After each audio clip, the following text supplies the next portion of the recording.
Ele foi um dos maiores líderes técnicos de todos os tempos. Um gênio visionário que levou o mundo ao futuro, tendo uma enorme influência no desenvolvimento e popularização de equipamentos tecnológicos. Era extremamente convincente no seu propósito, sendo carismático e inspirador.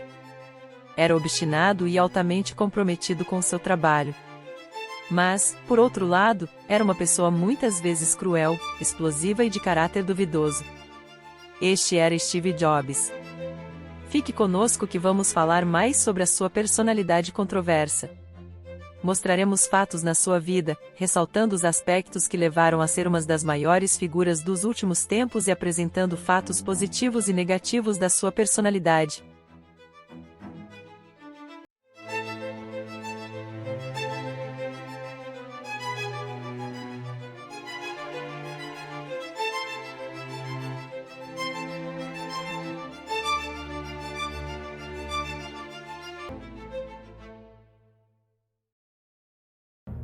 Quem conviveu com ele, diz que era uma pessoa muito emotiva e intensa.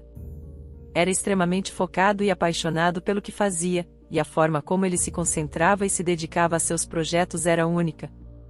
E na sua capacidade de convencimento, a chamada distorção da realidade, fazia com que as pessoas comprassem a sua ideia, com seus funcionários fazendo as coisas que pareciam impossíveis de serem feitas, e o público e clientes se encantarem e comprarem seus produtos.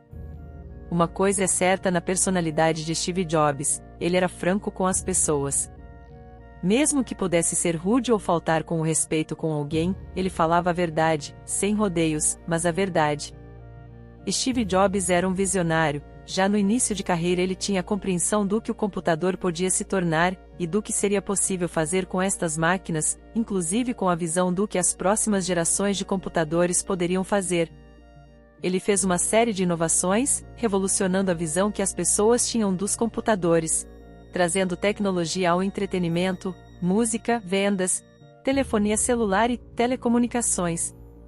E ele abriu o caminho para um novo mercado de conteúdo digital com base em aplicativos, e não apenas em websites. Sendo eleito o líder empresarial mais inovador e transformador dos últimos 30 anos. Sua esposa, Laurene, que casou com o Jobs em 1991, com quem teve 3 filhos e que ficou com ele até o dia de sua morte, fala que há partes da vida e da personalidade dele que são extremamente confusas.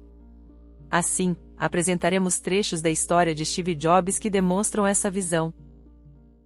O início de história de Steve Jobs apresenta um momento traumático na sua vida, com cicatrizes fortes nele e que, pelo que se apresenta, nunca foram curadas. Steve Jobs nasceu em São Francisco, Califórnia. Sua mãe era Joanne Sieble Jandali Simpson, nascida em Wisconsin, e seu pai era Abdul Fattah Jandali, membro de uma família rica síria. Eles se conheceram em meados dos anos 50 na Universidade de Wisconsin. Devido a divergências religiosas e culturais, e o fato de suas famílias não deixarem se casar, os pais biológicos de Steve Jobs decidiram levar seu filho à adoção.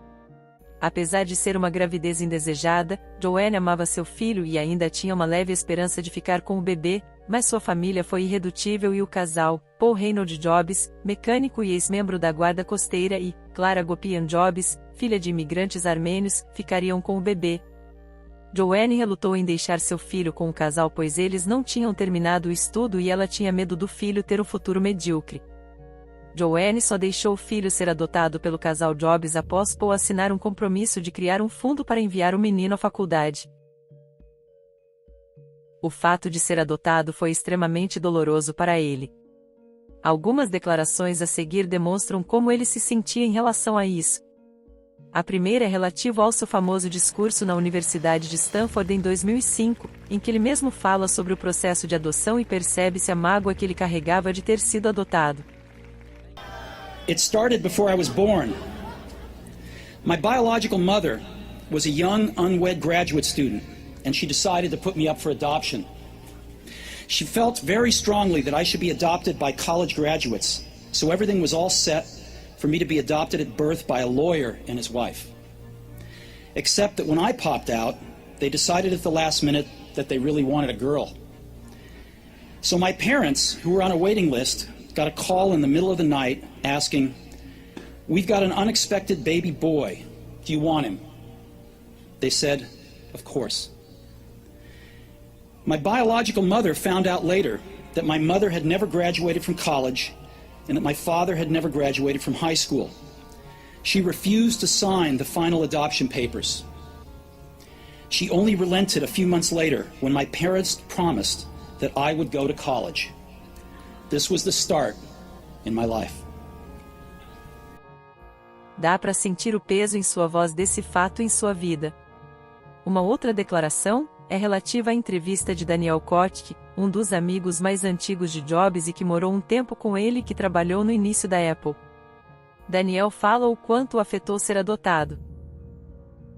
Quando conheci o Steve, o fato de ele ter sido adotado era um grande problema emocional na vida dele. O próprio Jobs conta um acontecimento quando ele tinha entre 6 e 7 anos. Lembro-me de estar aqui no jardim e contar a Lisa, minha vizinha, que eu era adotado. E ela me disse: "Então os seus pais verdadeiros não te quiseram?" Foi um choque. Lembro-me de ter corrido para casa. Comecei a chorar, perguntei aos meus pais e eles disseram-me: Não percebeste? Nós escolhemos especificamente você." Dale Yocum, um dos seus colegas mais antigos, diz: "Acho que seu desejo de ter controle completo de tudo o que faz deriva diretamente de sua personalidade e do fato de que foi abandonado ao nascer. Ele quer controlar seu ambiente e vê o produto como uma extensão de si mesmo." É nítido que todo esse acontecimento, do nascimento até ter consciência de que foi adotado, moldou a sua personalidade para o resto de sua vida. Steve Jobs cresceu com a ideia de que foi abandonado, por mais que ele negasse isso. Mas também cresceu com a ideia de que era alguém especial. No vídeo passado anteriormente, quando foi perguntar para aos seus pais do porquê foi abandonado, eles falaram que o escolheram porque ele era especial. E Daniel Kottke também repete isso. A imagem que define a sua vida é dele ter sido rejeitado e ele ser especial. Além disso, Jobs tinha o seu pai como exemplo de inteligência, e num determinado momento, enquanto estava crescendo, percebeu que seu pai não era tão inteligente assim. E mais, percebeu que era mais inteligente do que seus pais. E seus pais sabiam disso, tanto que faziam de tudo para o filho ter a melhor escola e todo o suporte necessário para crescer na vida. Eles se esforçavam muito para servi-lo, tratá-lo como alguém especial. Isso tudo levou Jobs a ter certeza de que era alguém realmente especial, e segundo o próprio Steve Jobs, esse foi o fator que mais marcou a sua personalidade. Ele era bem arteiro na escola, pregando peças nos outros alunos e professores e, segundo ele mesmo, isso foi porque não se sentia atraído pelas matérias, a escola não era desafiadora e atraente para ele. Além disso, ele não aceitava se submeter à autoridade da escola. Por acharem o filho especial, seus pais não o repreendiam, sem impor limite a ele. Seu pai falava para a escola que se os professores e a escola não conseguem mantê-lo interessado, a culpa é de vocês. Jobs também fala sobre isso. Sabiam que a culpa era da escola por tentar me fazer memorizar coisas estúpidas em vez de me estimular. Esse comportamento dele, e dos pais, leva a outro traço da personalidade de Jobs, o desrespeito às regras, a agressividade e a falta de respeito com as pessoas. Pessoas que conviveram com a falta de limites, podem ser incapazes de enfrentar dificuldades cotidianas, como desrespeitar as normas sociais ou infringir leis.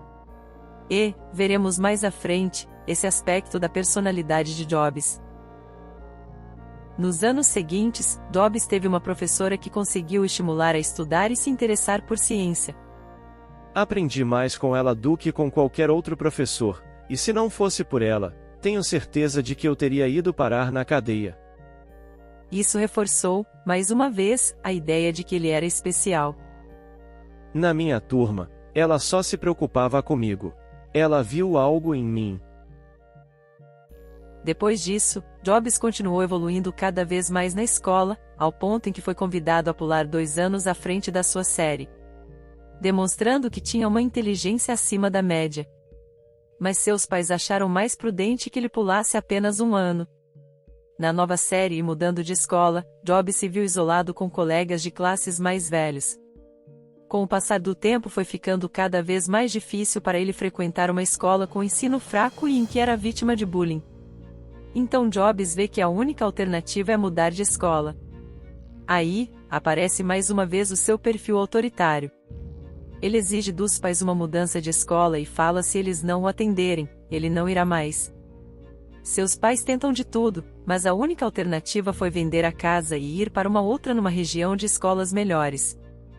Steve Jobs frequentou a igreja luterana todos os domingos até seus 13 anos de idade. E chegou a usar drogas. Ele fumou maconha pela primeira vez quando tinha 15 anos. E em seu último ano no ensino médio, também já estava experimentando LSD e haxixe, bem como explorando os efeitos alucinatórios da privação de sono. Ele usou drogas por vários anos, principalmente LSD. Steve Jobs conheceu Steve Wozniak, outro fundador da Apple e a mente por trás dos primeiros equipamentos lançados pela empresa, enquanto ainda estudava no ensino médio. Um amigo de Wozniak que conhecia Jobs falou que iria o apresentar porque tinham muito em comum e que também gostava de construir aparelhos eletrônicos. Jobs, no momento de autovalorização, diz que Wozniak foi a primeira pessoa que conheceu que sabia eletrônica mais do que ele. No último ano do ensino médio, Jobs conhece Chrisan Brennan, namorada que engravidou dele posteriormente, começou as dietas compulsivas que consistiam em alimentação rígida com apenas frutas e legumes, tinha cabelos nos ombros e barba desarrumada e usava LSD, e às vezes parecia carismático e outras assustador. Brennan diz que ele se arrastava para lá e para cá e parecia meio louco e tinha muita angústia. Era como se houvesse uma grande escuridão ao seu redor. Mesmo com esse jeitão, Jobs não corria de trabalho. Jobs, Wozniak e Brennan arranjaram um trabalho de se fantasiar para crianças, mas Jobs disse que detestou o trabalho e que não tinha paciência com as crianças e que chegou a ter vontade de bater em algumas. Na faculdade, Jobs optou pela Reed College, uma instituição particular de ciências humanas em que era uma das mais caras do país.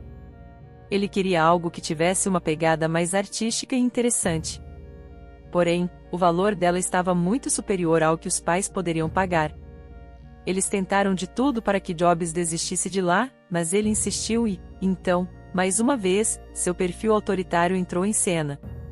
Ele disse para os pais que ou estudava lá ou não estudava. Seus pais acabaram cedendo. Seus pais o levaram até Portland, onde ficava a faculdade, mas Jobs, no momento de crueldade e insensibilidade, não deixou seus pais entrarem na faculdade para se despedir dele, ele queria parecer que era largado no mundo. Mais pra frente Jobs relatou que se arrependeu disso. Na faculdade ele pratica o vegetarianismo e zen budismo, meditação e espiritualidade, LSD e rock, e lá, ele conheceu Daniel Kottke, que já falamos aqui, e que virou um grande amigo logo na segunda semana. E conheceu também Robert Friedland, estudante 4 anos mais velho que virou uma inspiração para Jobs. Para Friedland, uma característica do Jobs que o impressionou foi sua intensidade. Sempre que se interessava por alguma coisa, geralmente Jobs a levava a um extremo irracional. Daniel Kottke diz que alguns dos traços da personalidade de Jobs foram aprendidos com Friedland. Kottke disse que ele ensinou Jobs o campo de distorção da realidade. Ele era carismático e um pouco trapaceiro e conseguia distorcer as situações conforme sua vontade, que era muito forte. Era rápido, seguro de si, um pouco ditatorial. Jobs admirava esses traços, e os adotou depois de conviver com Friedland. Jobs também absorveu o modo como Friedland se tornava o centro das atenções, pois Friedland tinha muito de um cara carismático, extrovertido, um vendedor de verdade. Antes de Friedland, Jobs era tímido e retraído, e bem na dele. Depois dele, Jobs aprendeu a se vender, a sair de sua concha, se abrir e tomar conta de uma situação. Jobs ficou uma época ajudando numa fazenda de maçãs de um tio de Friedland, e em que a transformou em uma comunidade. Bom, este vídeo se encerra aqui. Falaremos mais sobre a personalidade de Steve Jobs na segunda parte da análise, onde traremos mais um caso de influência na construção da personalidade de Steve Jobs, traremos as situações paradoxais da sua vida, a sua queda e ressurgimento e a sua doença e morte. E se você gostou deste vídeo, por favor, se inscreva no canal e curta o vídeo. Até mais!